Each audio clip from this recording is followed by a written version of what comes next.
Hi everyone, I'm super excited to host Ali, founder of BIMLOGiQ, and I got a chance to have a glimpse of his tool about smart annotation, Copilot is building, and like we got to get him on the show to share his journey, the interesting product he's building. So thanks a lot for your time to do this.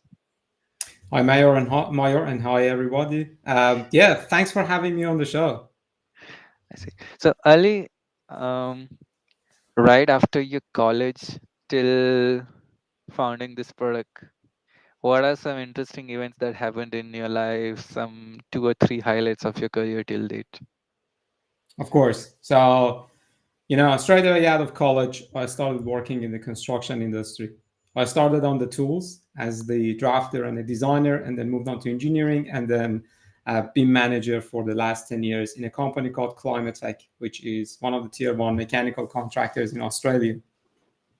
So I don't know, it's like 17, 18 years that I've been working in the construction industry. And I've been using CAD tools from when I was in uni. So it goes back to AutoCAD 13. That was the first one that I started using. And then in 2009, I started using Revit. I'm sure you're a lot young. You're a lot younger than me. So it just proves that I'm a very old person here. But yeah, and I was always very, very impressed with functionalities that Revit brought into the industry. Having a package that can bring architects and engineering all together and working together. That was like great back in 2009. Yeah. So and then yeah, moving on. I was delivering projects as I'm a mechanical engineer, so I was in the mechanical sector mainly, and I was delivering different type of projects. Projects from high-rise buildings, shopping centers, hospitals, and yeah, almost last year I quit to start BIMLOGiQ with one of my friends, my co-founder, and then yeah, since then I'm with BIMLOGiQ now. Nice. And Ali, like before BIMLogic, and just to get an idea about what are like the automation possibilities in MAP field, were there any other ideas which you were tinkering and during your career, what are some automations or technology experiments you did? That's a very good question. Yeah. So, on a daily basis, there are so many tasks that you would dream to be automated in the construction, right? And, especially in the past 10 years when I was the B manager, I tried to automate a lot of the tasks in my team and in our company. And this proves that construction is very hard to automate because everything is what we call them fragmented, or things are different from project to project or team to team. So sometimes it doesn't really make sense to just go and hire a software engineer to automate something for you, or create an add-in or a script that only lasts for a few months. And then not even a few months, maybe 2 or 3 weeks. And then on the next project, you might have a similar task, but because the variables are changing from this project to the other project, the first whatever you created first is not going to work for the second project. So I tried a lot of tools. We tried to write our own add-ins, for example, in Revit. We tried to do some. Of course, we tried Dynamo to automate some of the tasks, but each of them had their own challenges. It helps us a lot, of course. Whatever tool that you use, it bring the efficiency, then increase the efficiency. And I'm really fan of using technology because at the end of the day, the only thing that puts you in a different position is the technology when you bring it to the team. But at the same time, you soon would realize that it's very, very challenging in construction to automate the workflows. And this is just the nature of the industry. That's Got it. why I think this is something that if you consider and if you read the reports, you would see that the productivity in the construction industry has dropped by, I think it's something like 17% in the past 20 years. So it didn't really go up, it actually went down. And this is an interesting one because it shows you that how difficult it is to automate your workflows in the construction. In the past 30 years, we've seen all these software and all the digital tools, but our productivity didn't go up, it actually went down. Yeah, it's okay. very challenging industry to like even like for adoption it has its own challenges finding customers and growing. And so I have more experience in architecture and construction, and like we have algorithms that could generate floor plan and stuff. It just got me curious, are there any solution which automates MEP layout?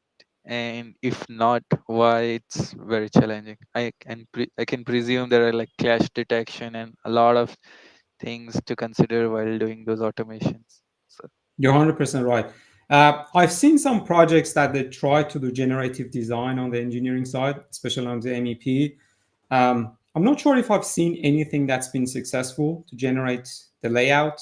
And you mentioned the very right thing. If you would like to do any automation on the MEP, clash detection is the first thing. Then you have to bring the engineering calculation into it as well.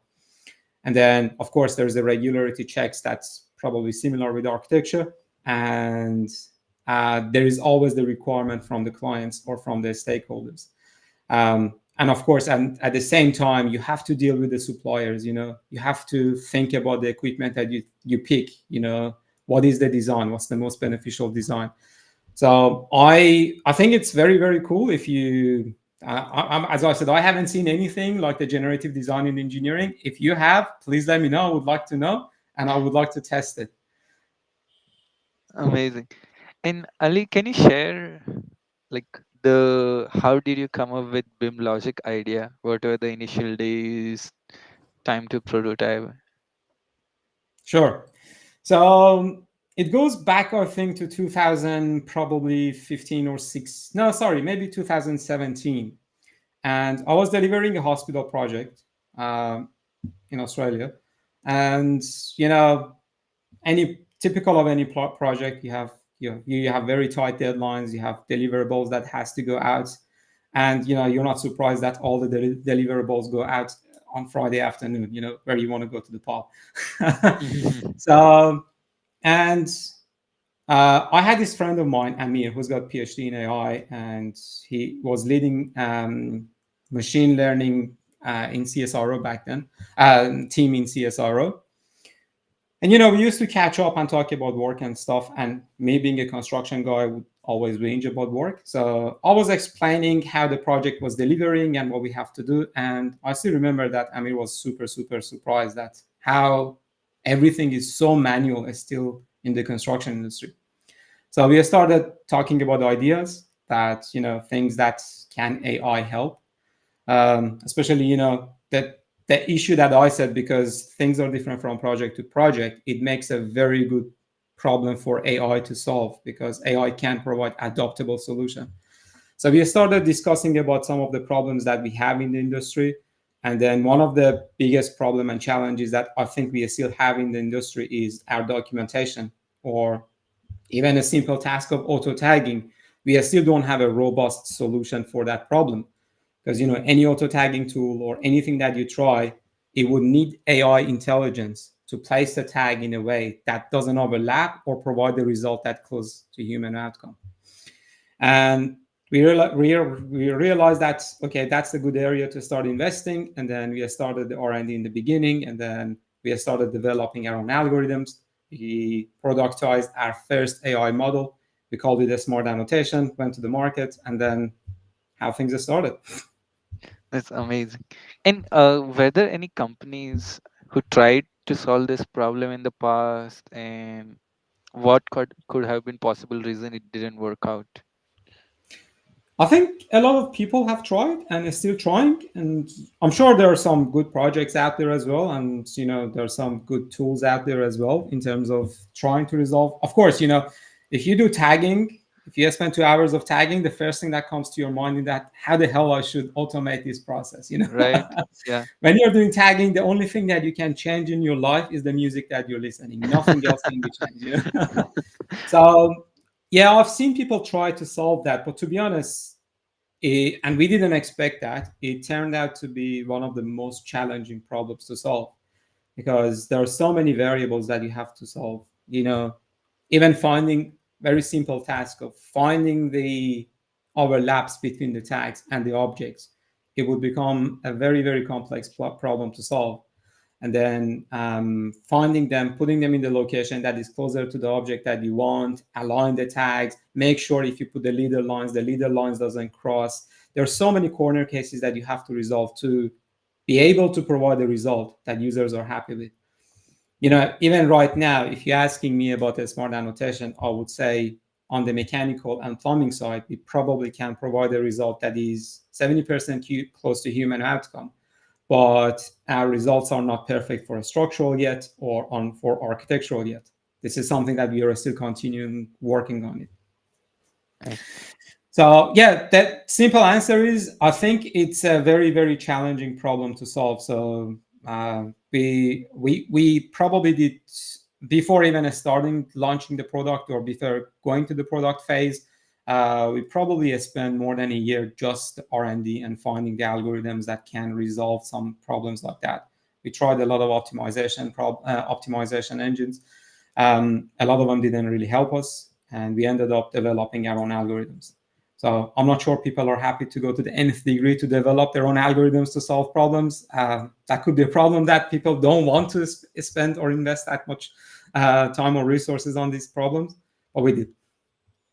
That's incredible because I know uh, how complex is the problem. Like one thing is to place the tag, but and okay, have some rule-based algorithm to check whether the Ola, but then having the alignment and as you said, all the edge cases like takes very long time, a lot of like testing and stuff. So it's not that straightforward problem. So 100%. And the other challenge is, if you bring all this constraint into your engine, then getting a result in a timely manner is another problem.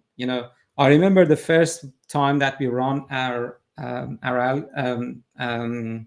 algorithm, it took something more than like 7 or 8 hours to get the result back. So ooh, I mean, sure, nobody's going to wait for 7 or 8 hours. And then we ended up like developing our own GPU on demand system on AWS to use the GPUs for processing, and then, making the algorithms efficient enough to be able to get the result in less than 6 or 7 minutes.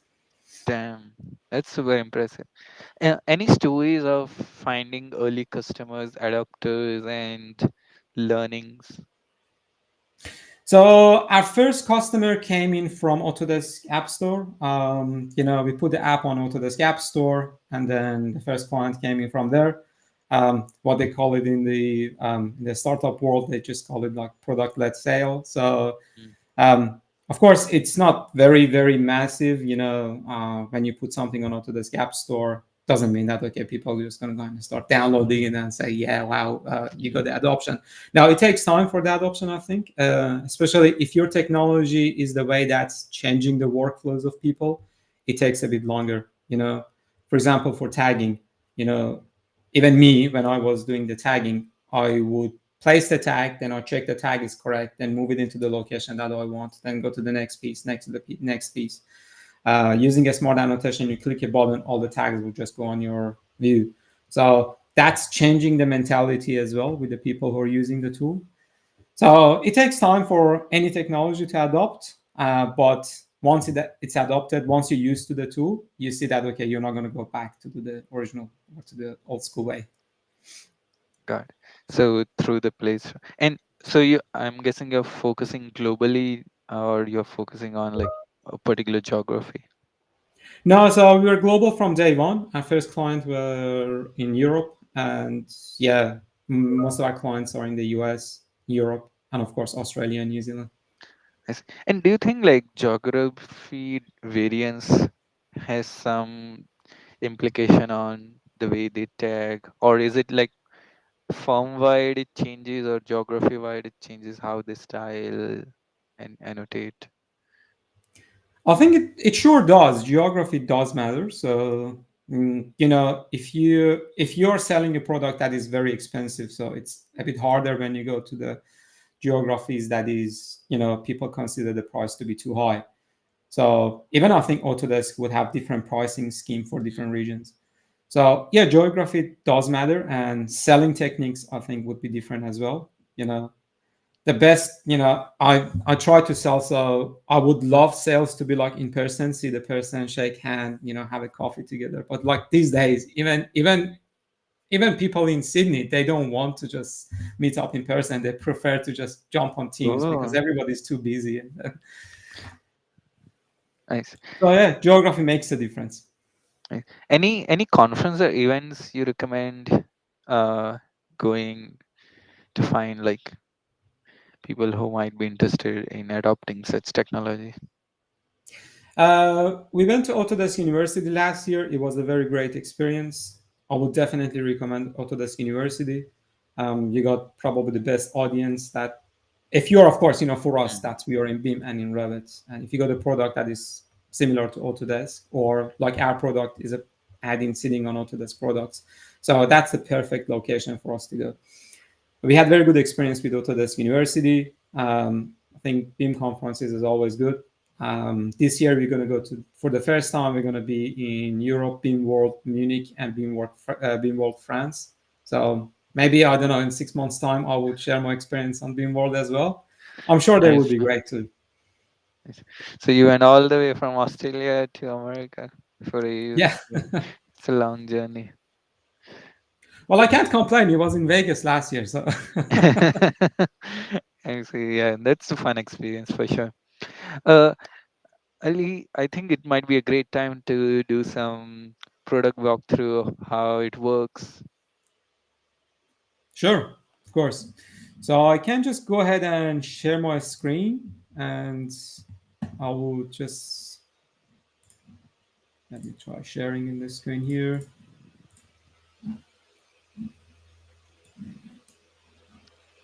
Perfect. Right. Is the screen? Yeah, you can see my screen, right? Hmm. Cool. So BIMLOGiQ has got two products in the market now. The first one, as I said, our flagship product is a smart annotation auto tagging tool, which supports Revit at this stage. And the second product of ours is BIMLOGiQ Copilot, which is still in beta phase, but it can be tested if anybody's interested. I'll start with a smart annotation. A smart annotation is a Revit add-in. Uh, Once you install it, it will be installed in your Revit. It's got two components: a Revit plugin that would be installed, which would be your front end, the way that you interact with the user, it interacts with users, and a back end engine where our AI engine is sitting and it does all the processing. Just going to go and act. Uh,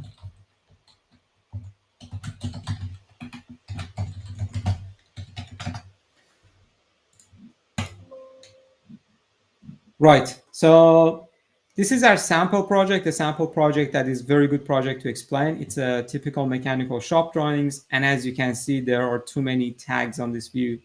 So to give you an idea, if I would say, if I want to like go and tag this view, which is going to be like one A0 sheet or maybe two A0 sheets, it can easily take 2 to 3 days just to do the tagging. That's how time consuming the tagging can be, especially once you go to the construction drawings. The way that we solved this problem was we get some input from the user, for example, which objects need to be tagged or where you would like the tags to be placed for each object. And the algorithm would go and try to place those tags on the spots that you specified. If those spots are available, for example, in this object, I wanted to have 5 tags inside the duct. If the spots are available, it would go and put the tags on those locations, and happy days, it would go away. But if for any reason there is any clashes or the tags are too big for the object to be placed inside the object, the algorithm would go and put the tags outside. You see, I wanted to have 2 tags for this object. The app put the 2 tags outside, and then it placed it in a location that doesn't clash with any other objects or it doesn't overlap with any other tags. It tries to place them in a way that is aligned with the tags in the tags around it, and then it places it in a way, it puts the leader lines in a way that the leader lines doesn't cross. Uh, Also, if you have multiple tags for one object, it would group the tags and put one leader line for the group. It can also do a bit of pattern recognition on your drawing. So if you got like pipes, for example, you got 5 pipes, going alongside each other. It understands that those five pipes would like them to have the tags grouped in a way that uh, they placed in like one cluster of pipe, or what we call them racking of pipes. Um, to use the tool, I'm not going to go to the detail. Of course, it's going to take a while, but you create a tag setting. In the tag setting, you specify which objects you would like to tag. You can have as many tags as you want for each object. The app works with the tags that are available in the model. So it doesn't bring any tag, or it doesn't change anything in your model. You pretty much right click and then bring any tag that you would like to the model, to your tag setting, and then you drag and drop the tag and put them in the position that you would like the algorithm to place the tags on. There are some properties that you can fix. For example, you can force the tags to be always horizontal. You can switch off some of the leaders for some of the tags. You can allow the tag to overlap with its own host object. I don't know if you probably paid attention. You saw that some of these tags are overlapping with its own object because I allowed that to happen. And there are some other filters that you can put, you can apply to each type. And there are some filters that you can put for your tags. Filters like minimum length filter, direction filter, system filter.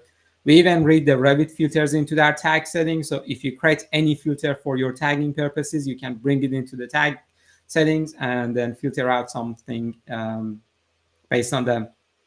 The app can tag inside the assemblies. It can go into the nested families. It will show up on the docked accessories. If you would like the app to go into the nested families, architects especially, they use a lot of nested families. For example, for bathroom groups and stuff, it can go and tag elements in the nested families. It can cluster the tags for you. If you got like, I don't know, for example, we got air terminals that 10 of the air terminals are typical. It can go and cluster the tag and put one tag for the typical group, for the group of typical items. And of course, you pick the leaders that you would like to be used. It's all increasing the chance of these leaders to be used if you pick any of them here. You can set some dimensioning here. Our dimensioning is still in the beta phase, and it only supports MEP at this stage. You will just go and find elements to the closest grid line or to the closest wall, and you put the dimension. And some arrangement setting to tweak the algorithm if you would like to increase the level of alignment, or if you would like to avoid any of the objects, or if you would like the algorithm to look into your link file to avoid the objects in the link file, you can specify that as well. Once your tag setting is saved, created, you can save it. You can even share your tag setting with others if you would like. And then the way to use the tool is, I'm going to go and delete some of the tags here. The two ways to use the tool: you can use it as a single command or batch operation. If you use it as a single command, you click tag and arrange, then click start. You can see that there was two options: arrange only the new tags or arrange all the tags. And then you would just go and select the view you would like to tag and then click finish. Once you click finish, the whole process would start. And then for almost 20 to 30 seconds, your Revit's going to be frozen because it extracts the data that it needs from your model to be processed. And then once it's gone to the server for processing, all the server processing will be background processing. And then you can either wait or you can continue modeling for the result to come back, and then it will be applied to your view. You can see that the taskbar is open here now. It's a new window, new dialog box, and it's being processed on the server. You can continue modeling here. We can go to another view, and once the result is back, it goes green like this one, and then the tags that are placed here on top of each other now would go to the position that the app found. To give you an idea how long it would take, it can take minimum 1.5 to 2 minutes, and it can go all the way to 10 minutes depending on how many tags or how busy the drawing is. Nice.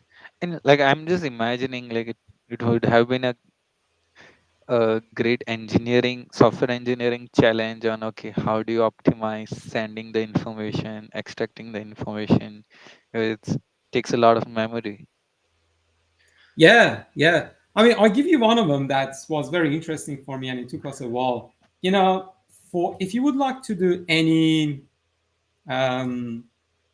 clash detection or any object avoidance or something, for example, what we have to use is, I don't know what's wrong with this family here, but let me do some extension. If I go 500 here, and if I go, for example, 1000 here. So, for example, you got this object.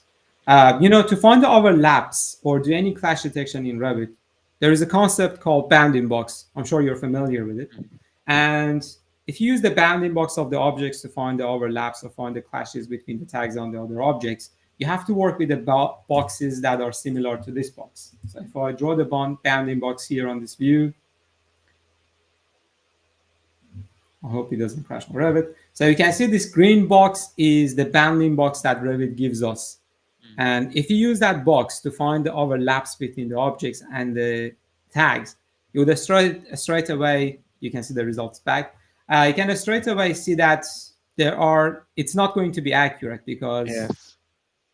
if it's a Yeah. box, the app might think that this is an inside of the object. However, it's not really inside. Mm. So what we had to resolve is we had to go and create concave hull of the objects. So right now, smart annotation doesn't work with bounding boxes. It works with the actual object, actual lines of the object. And I Oh. can tell you that it was a great engineering challenge for us. It took us a few months to be able to resolve it. So instead of working with 4 boxes now to find the clashes, you will end up working with thousands of lines. That's very impressive. And like, yeah, and do you pre-compute or you compute on the fly of like those bounding box? No, so we extract the information, we extract the geometries, we extract, for example, the coordinates, and then we compute on the fly. So it would be sent to the servers, and it would be processed on the fly. And once the result is back, you can see this area, the result is back. Whatever we have extracted from the model, which is just numbers and maybe lines, we don't take the whole model. Even those information would be deleted. So This is amazing. Like I didn't know about this. Like this bounding box is such a important tool for so many different disciplines. I'm just wondering why didn't Autodesk have uh, built in for this? yeah, I mean it's a challenging one. As I said, we create the concave hull of it. It was a bit of math behind it to solve Yeah. it, and even if you would create the concave hulls, the other challenge would be how you're going to do your processing. Your matrix going to be enormous when you're doing your processing or your calculations. Yes. So this is amazing product. Like kudos on develop. Like did it in I think 2 minutes or around that. So it's what's future for the smart annotation? Like is there anything which is in your feature map or like things which looks complete to me for this task? So things that are on our roadmap is, of course, dimensioning is something that we are working on. Currently, dimensioning is very, very beta phase, and it still doesn't support architectural or structural. And architects, the most important thing for architects are dimensioning. We are working on the dimensioning to um, complete the package for dimensioning, and we are working on making it faster AI model. So now we are training some other different type of model like our computer vision to make it a lot faster than what we have right now. So our aim, and we already did some proof of concept, and our aim is the processing would go down to less than 30 seconds in future. So it will Damn, be on the spot. that's and like I'm just trying to what are you trying to teach AI? Is it uh, collision, like avoiding overlaps, or So there are even so it all the rules that you have here is pretty much the rules that you use for your tagging. Yeah, overlaps is something that you have to, of course, find avoid the overlaps, alignment of the tags, and mm, then providing a result that is not over aligned or less aligned. So you mm, need to work in the boundaries or within an area that's acceptable to the user because once you start increasing the level of alignment on your model, you would be surprised that everything here would be aligned, for example, and this is not something that the user wants. Mm, For placing the tags in a position that the leader lines doesn't cross is another thing. It's one of the biggest challenge again. Keeping the tags as close as possible to those preferred centers is again another thing that user would like. If you would like to do your tagging, you prefer your tag to be as close as possible to your object. Yeah, no, and the list goes on. So every single mm. of those things needs to be. If you would like to go with a training model, it has to be trained. Yeah. And it just gave me a thought. Like, let's say BIMLOGiQ annotation does 98% of the annotation well, and there are two or three annotation someone has to manually update. Is there a way you could collect the feedback? Okay, this didn't work. So in future, maybe. So 98% is very good to optimistic. I probably Mm, wouldn't rate our app to provide, on some of the drawings, it can probably give you 90% accuracy. But I would say on average on the MEP, the app probably give you 60 to 80% accuracy. Like on this drawing, I probably say in that area, I can say it's more than 80% accurate. For any reason, if the area is too congested or the app couldn't find a good location for the tag, the app will just go and change the color of the tags for you. So you can go and QA the tags. If you would like to make any adjustment, for example, this is where sometimes the user start making the compromises that they want to do. mm. And you can just go and do some checking for your side. And if you're happy with the result, then you can just go and reset the tag colors to the original tag color. Oh, I see. Interesting. So it changes the color of the tags for you to do your QA. Got it.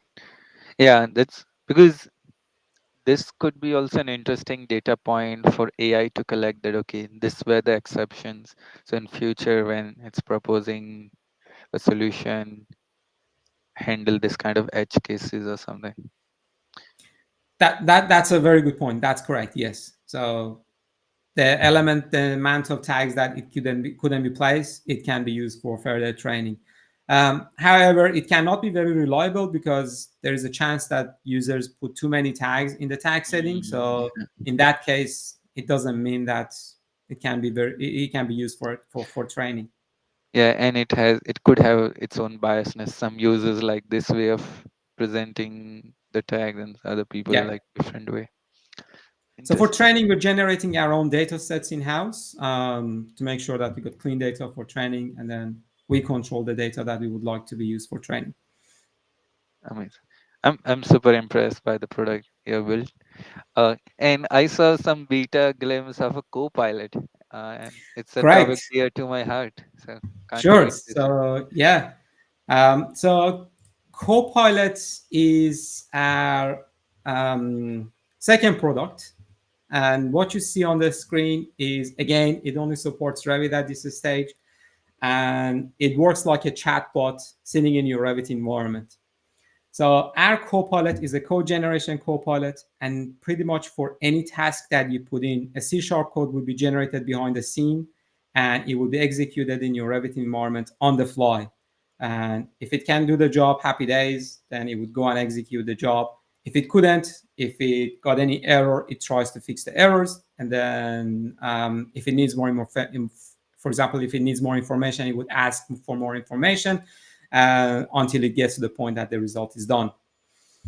Um, I can show you one of the examples that I was testing just before this call. I was trying to um, I was trying to see if I can bring, for example, asset numbers into my Revit model here. So what I did is for the plumbing fixture, I went and created a project parameter called asset number. And in my C drive, I have a Excel file of my asset numbers that the mark values are called them item numbers are sitting in column A, and the asset numbers are sitting in column B. So I just wrote a prompt I don't want to waste your time to write it again. So I go to my history and copy paste the prompt for you. So what I've done is I just wrote this prompt to tell Copilot to go and open the Excel file for me, find the asset numbers, find the corresponding mark value, and then bring the asset numbers into my Revit model. So this is basically my command. I'm telling Copilot to open the Excel file names, plumbing fixture asset info from my C drive, and this is the path on the C drive, and then import the asset numbers of plumbing fixtures to this plumbing fixtures. Then I explain the task, what needs to be done. To do this task, you need to find the mark parameters of the plumbing fixtures in column A of the Excel file and the corresponding asset number in column B. And there's an extra off here in column B. Then import the asset number values to asset number parameter of the plumbing fixture. The parameter is missing here.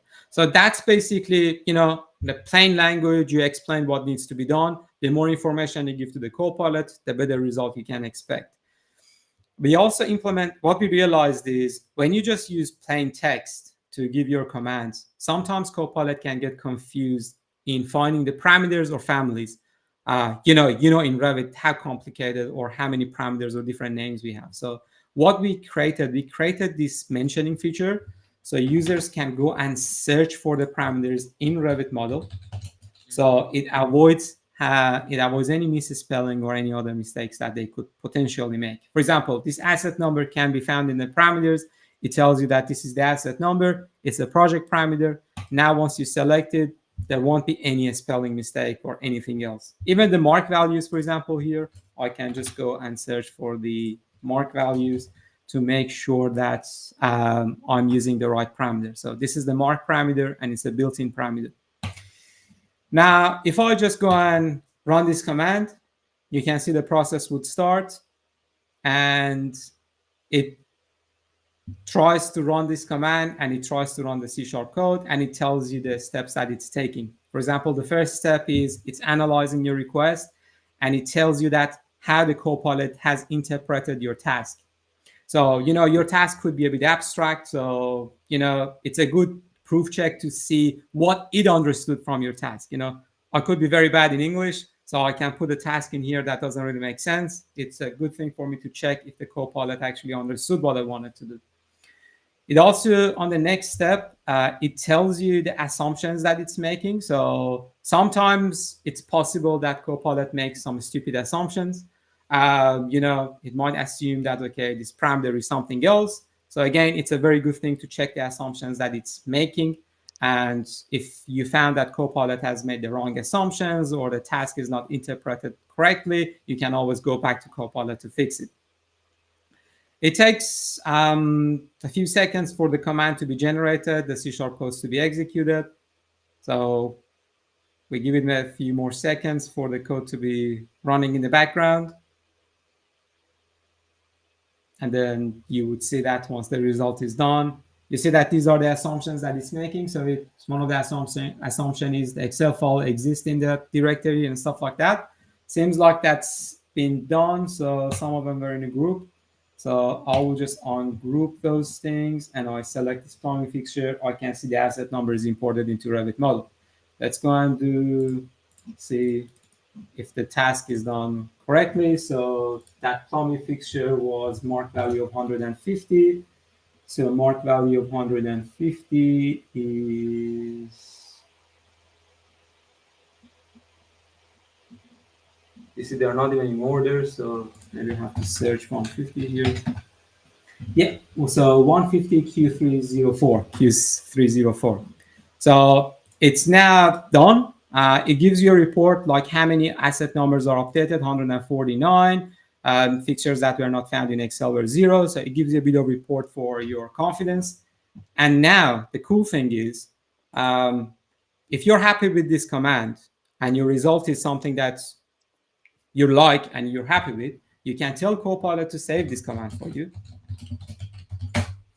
And what you can even do with saving the command, you can make the save command parametric save. You can say, for example, to make this asset number parameter a variable for me. So if I say and make the asset number a variable, what's going to happen is that the Copilot would go and save this command for you. And like a Revit add-in, it would ask for asset number as an input or the parameter as an input. So in future, you can still bring the Excel file, and then instead of using this asset number parameter, you can use comments parameter, for example, or different parameter. So we give it a few seconds for the command to be saved. And once the command is saved, it will be sitting in the command section. And in future, you don't have to use the chatbot anymore. You can just go and call or use this command. And then you created your own add-in and it would be on the fly. So you can see import asset numbers from Excel. If I go to this command, it would ask for the path of the file and it asks for the Nice. parameter to be updated for the asset number. So you can go and create your add-in here. If you would like to share it with others, you can click on the share button, put the email address here, and you can share this command with someone else. So moving forward, that was the first problem that I said about construction. You are going to have a lot of tasks that you would like to automate on the project level, and it's not feasible to go and hire a software engineer or sometimes any other automations that you would like to do because it would be a huge investment. But tools like Copilot that can generate code on the fly and then save it for you, you can create your own automation workflows. Ali, And there are some of the amazing. public commands that, like the most use cases, we already created as a public command for the ease of users to just go and use those commands. It's amazing, man. Like, Thank and you. first of all, like for people watching or listening, the thing with AI demos is it has high chances of failure also.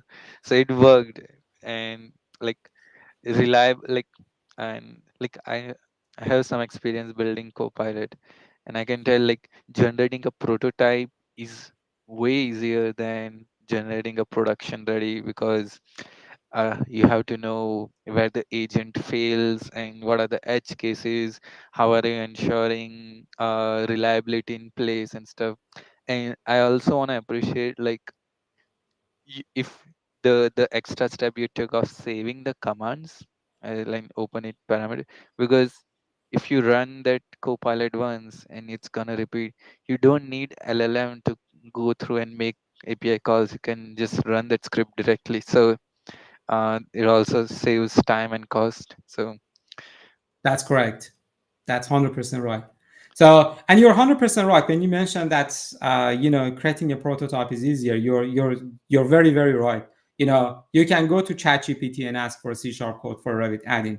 And our experience is that we created our own benchmarking system, and we can test any LLM that comes in, and then we test the accuracy. Without further tuning or fine tuning or the training data sets that we have, ChatGPT on our benchmarking system provide less than 20% accuracy on the codes that it would generate. So straight away, you can see that the codes that have been generated by ChatGPT is not reliable at all. Um, with our technologies or with our training data sets that we added, and then the further tuning and the engine reviewer engine and the different engines that we have, our accuracy on our benchmark is more than 85% now, and it's going to get more and more accurate by the time that further training will be done. we need such innovations in AEC. Like it's amazing. And like since you're in the space and you know this is a new types of UI UX, like generative UX, where you're creating automations on the fly and using it, which like different than previous what do you think like 5 years from now? Because the way your agent is working with your like code functions and the code logic, it could be also another way your agent could interact with my architecture agent or structural agents API. So, and then it opens like, okay, now with this copilot, I can do series of automations rather than one task automation, like full workflow automations involving various disciplines. So I'm just wanna know your thought, like what's the future, like an extreme future with everyone AI native approach, like how does that experience look like? Yeah, no, that's a very good one. It could be a bit futuristic if I say that, but I think what's going to happen in future, you mentioned the very right thing.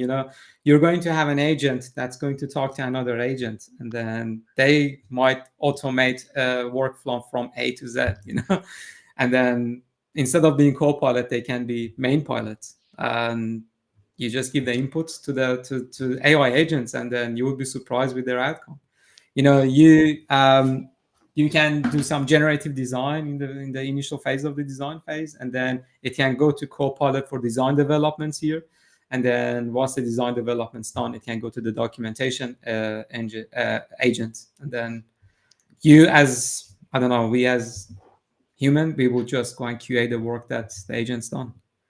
I would never say that they're going to replace us, but it's just going to be the new way that we're going to interact with software. you know, when you see Copilot, you might think, oh, yeah, it can probably automate a lot of the tasks, and we are not going to use our brains anymore, or we are not going to use our use our I don't know, techniques anymore. But what I found is with prompting or this prompt engineering, it's actually very fun, and it actually makes me thinking how I would like to put my prompts in. Mm. So it's a new way of interacting with the software. Instead of using a user interface, you're still going to use the user interface, but you're going to have another option to create cooler things.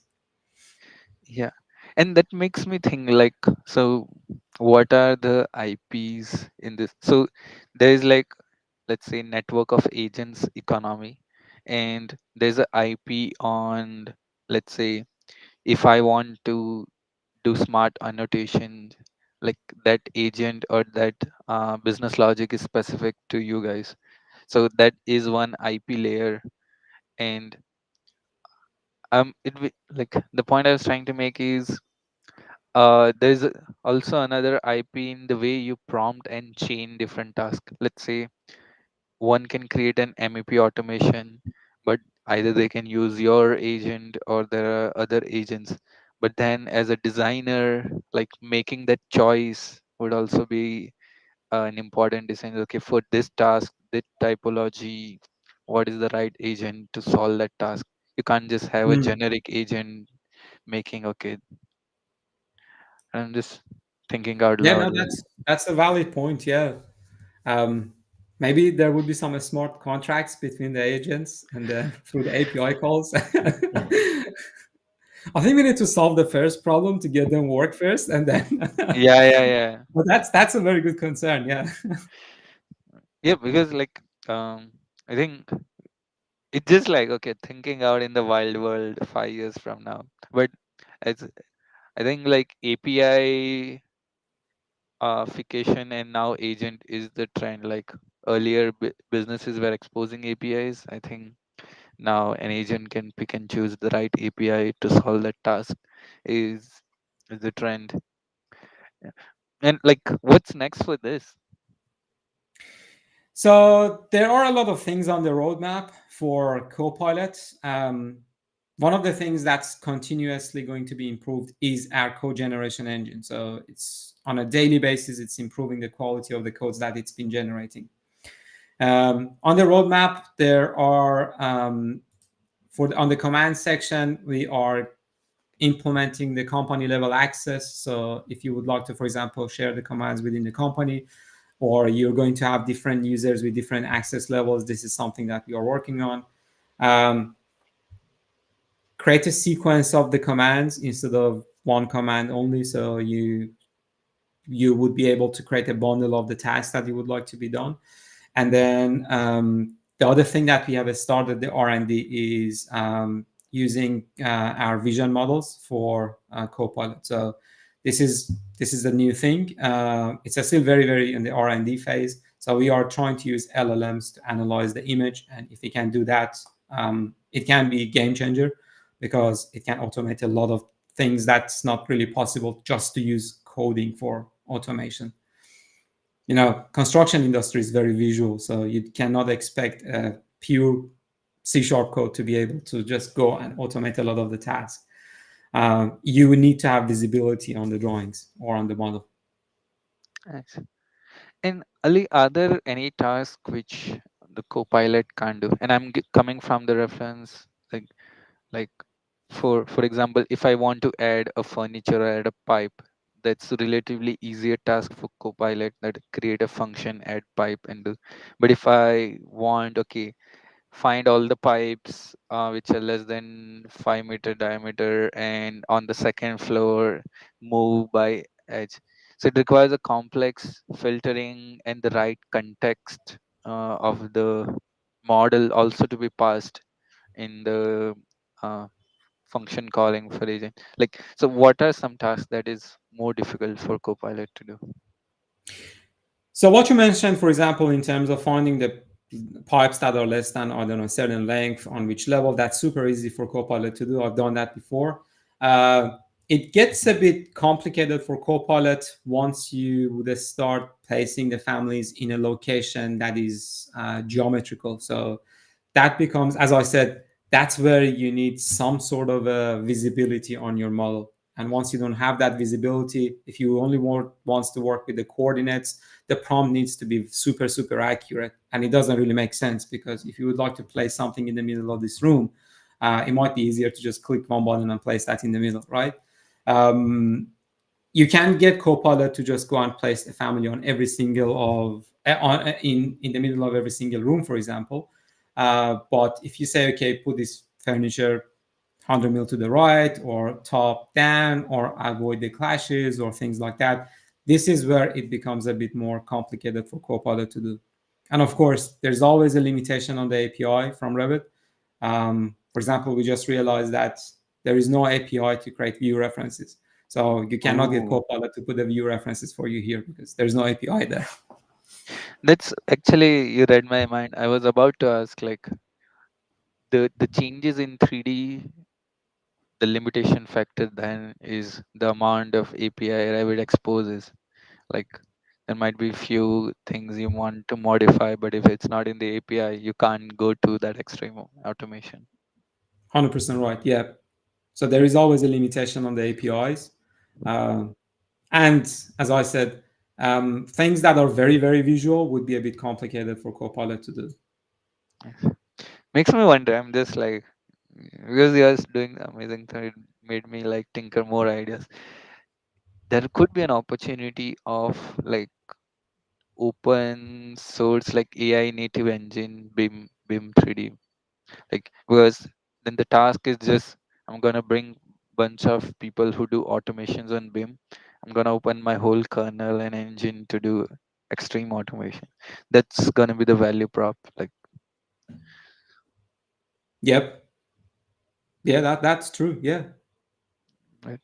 It's easier said than done because That done. Yeah. It's really fun to talk about ideas, but once you start implementing them, yeah, that's a different beast. I see.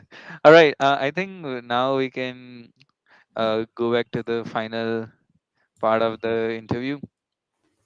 Uh, who were your role models or mentors along your journey? Oh, very good question. A lot of people, I would say. Yeah, I would love to hear about, for example, the big founders like, I don't know, Jeff Bezos, for example, or all the big names. I don't have anybody to come to my mind now, but I respect a lot of people. I see. And mentors? Yeah, I probably have to think about them. I take advice from anybody, Mayor. So I would say anybody can be my mentor. I can learn anything from anyone. Yeah. I don't know. Maybe I think about it, then I have to come back to you with that. Yeah, no. I see. Any book which made a big impact in your life? Yeah. So my previous boss gave me this book, the seven, the. Actually, I have it here. The Foundations of Business Strategy. So that Mm, was a very good book. Again, I probably don't have a very good memory, and because I've been reading it recently, so I would recommend that for anybody who would like to read. Um, but yeah, this is something that comes to my mind right now. what is one skill you had to develop when you started BIMLogic, which and it was a difficult skill or thing to learn? I think for me, selling was probably one of the most difficult skills that I had to develop because what I had in my mind is absolutely different. Sales is absolutely a different game. Um, I'm sure you probably find that one of the biggest challenge for every startup. And I still got this challenge. You know, being a salesperson, the sales techniques is something different. You know, sometimes you just create something cool, or at least you think it's very cool, but selling it is absolutely a different game. I can't agree more. Like that's one of the thing I want to do for AC Tech community is like invite all the founders and like do a master class of how to do sales because we are great at doing computational design, automation, but to do successful sales and product development, it's the sometimes the inflection point to do the run to make it sustainable. Put my name down. I'll probably need some training on. uh, and your favorite architecture building? Yeah, I always say I think it's Sydney Opera House. I'm really impressed with that building, and I was very lucky enough to work on some of the refurb projects on Sydney Opera House in one of my companies I've been working. So it's quite impressive, the location and the architecture. I mean, it's on my list to visit. Uh, Let me know when you're here. for sure. Advice to your 20-year-old self.